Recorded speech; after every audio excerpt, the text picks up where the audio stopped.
Research paper অথবা রিসার্চের background গুলি চলে এসেছে কিনা এবং আপনার অ্যাচিভমেন্ট গুলি আছে কিনা, আপনার রেজাল্টটাকে আপনি ঠিকভাবে লিখতে পেরেছেন কিনা, সেই জিনিসগুলি ডেফিনিটলি ইম্পর্টেন্ট।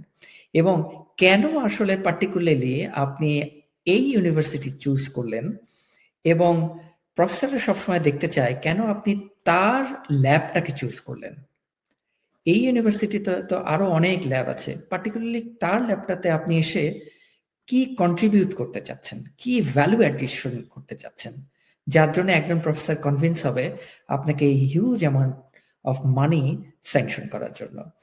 তো আলটিমেটলি আপনার এই এই পুরো প্যাকেজটা যদি ঠিক থাকে, পুরো প্যাকেজটাকে যদি আপনি প্রপারলি রেডি করতে পারেন, আমার একটা আত্মবিশ্বাস যে ডেফিনেটলি এভাবেই আপনি সুযোগটা পাবেন। এটা এমন কোনো আরেকজন যদি পেরে থাকে তাহলে কেন আপনি পারবেন